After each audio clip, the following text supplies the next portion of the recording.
Vous coordonnez un programme qui concerne un peu la mobilité urbaine, c'est-à-dire vous avez le regard un peu sur toutes ces villes-là. Quel est le regard que vous jetez sur la gestion des ordures dans nos principales villes aujourd'hui?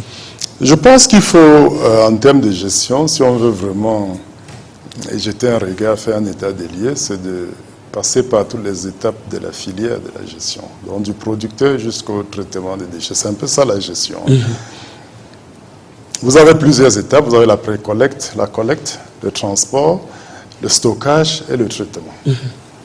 Lorsque vous prenez l'étape primaire, qui est la pré-collecte, on note que ça se fait de manière anarchique parce que nos quartiers sont remplis de pré-collecteurs, souvent pas agréés, mais qui, parce que c'est un service qui est demandé, s'engouffrent dans le processus et parce que ce n'est pas bien encadré, on a des déchets qui sortent des quartiers à des heures indues parce que dites-vous bien qu'il y a souvent un planning de passage des camions.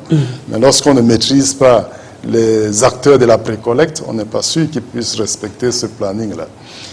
Maintenant, la collecte, on vient d'en parler. Lorsqu'on voit des déchets sur la place publique, ça veut dire qu'on a des soucis avec la collecte. Et ça, ce n'est pas un secret. Nous tournons dans la majeure partie de nos villes, un peu moins de 65% de taux de collecte de déchets produits.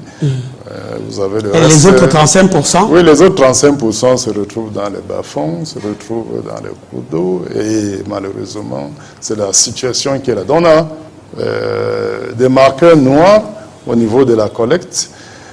Le transport, il ne se fait pas toujours dans des conditions appropriées.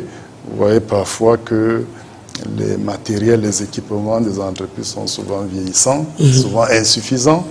Et parfois, il n'y a pas toute la protection nécessaire qui est exigée pour déplacer les déchets.